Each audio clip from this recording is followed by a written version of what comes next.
খুব important phone করতে হবে, মার খবর নিতে হবে, কিন্তু আপনি মাকে ফোন করার কথা ভুলেই গেলেন।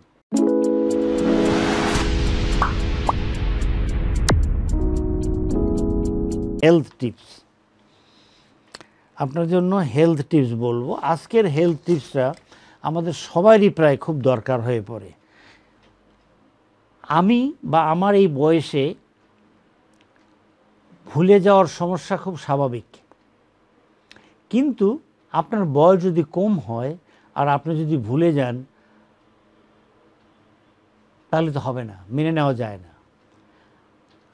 এখানে আমরা একটু বলি আপনাকে, আপনার কাজের চাপে নানান রকম চিন্তাভাবনায় অনেক সময় ঘুম আসে না, দিনের পর দিন এরকম চলে।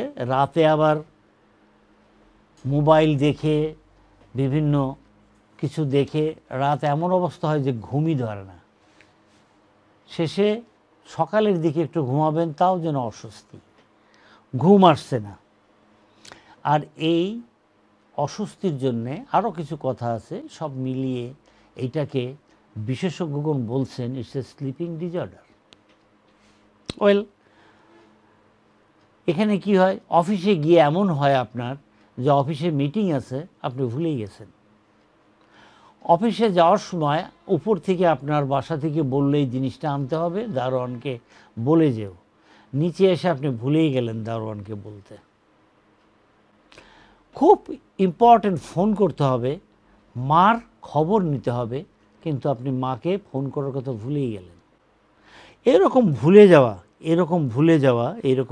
যাওয়া হলে অবশ্যই অবহেলা না করে নিকটস্থ স্পেশালিস্ট, বিশেষজ্ঞ চিকিৎসকের দেখাবেন। আমি এখন এই ব্যাপারে কিছু উপদেশ বলবো। সারাক্ষণ আপনি ভাজাভুজি এই খাবারগুলো আপনি খাবেন না, এরকম যদি আপনার কষ্ট থাকে, ওকে? সারাক্ষণ ভাজাভুজি না খেয়ে আপনি ঘরের খাবারগুলো খাবেন, এতে আপনার অনেক উপকার হবে। আপনি ঘুম হচ্ছে না বলে অন্যভাবে সময় কাটাবেন না, এটাকে কাটানো যাবে না। অনেক সময় আপনার এত তেষ্টা, এত পানি পিপাসা, যে বারবার জল পানি খেয়েও আপনার তেষ্টা মিটছে না, এগুলো ভালো লক্ষণ নয়। শরীর পর্যাপ্ত বিশ্রাম না পেলে এমন উপসর্গ দেখা দিতেই পারে। আলমারির চাবিটা কোথায় রেখেছেন, গাড়ির চাবিটি কোথায় রেখেছেন, আপনার প্রয়োজনীয় কাগজটি কোথায় রেখেছেন মনে পড়ছে না, এগুলো স্বাভাবিক আচরণ নয়। তাহলে আপনি কি করবেন? আপনি অবশ্যই রেস্ট নেবেন, আপনার ব্রেইনকে আপনি রেস্ট দেন। দিনে বারবার কফি খেলেও ঘুমের সমস্যা হয়, সুতরাং অত্যাধিক মাত্রায় কফিন শরীরের মধ্যে যদি ঢোকে তাহলে অনেকেরই ঘুমের ঘাটতি হয়। অনেক ক্ষেত্রে কোনো কারণ ছাড়াই মেজাজ খিটখিটে হয়ে যায়। ঘুমের অসুখের, ঘুমের অসুস্থতার, ঘুমের কমতির এগুলো সবই লক্ষণ হতে পারে।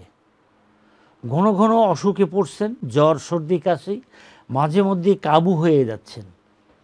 ঘুমের অভাব হলে শরীরের যে প্রতিরোধ শক্তি থাকে সেটা অনেকটাই কমে যায়, তাই শরীরে ভাইরাস এবং ব্যাকটেরিয়া সহজেই হানা দিতে পারে। তাই ঘন ঘন অসুস্থ হলেও অবশ্যই আপনাকে সতর্ক হতে হবে। এই সমস্ত বিষয়ে যখন আপনার শরীরের মধ্যে হবে, আপনি অবশ্যই নিকটস্থ একজন বিশেষজ্ঞ চিকিৎসকের অবশ্যই পরামর্শ নেবেন। নিজে নিজে ওষুধ খাবেন না। বন্ধু আপনাকে ফোন করে বলল আমার তো এরকম হয়েছিল, আমি এই ওষুধ খেয়ে ভালো হয়েছে, তুইও খা। না, আপনি অবশ্যই নিকটস্থ চিকিৎসককে দেখাবেন, ওনার পরামর্শ ওষুধ খাবেন। আর এই সমস্ত কষ্টের জন্যে আমার পরামর্শ কি?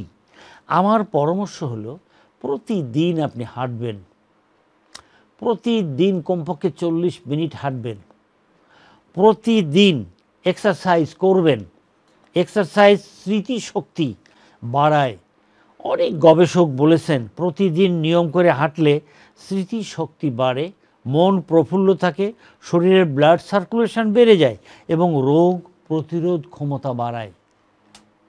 এবং এর সাথে আরও একটু বলবো, রাতে ঘুম না আসলে যেটা করতে হয়, আমি বলবো রাতে খাবারের খানিকক্ষণ পরে আপনি অবশ্যই 10 মিনিট হাঁটবেন, কমপক্ষে 20 মিনিট হাঁটতে পারলে আরও ভালো, হাঁটেন, দেখবেন ঘুম আসবে ইনশাআল্লাহ।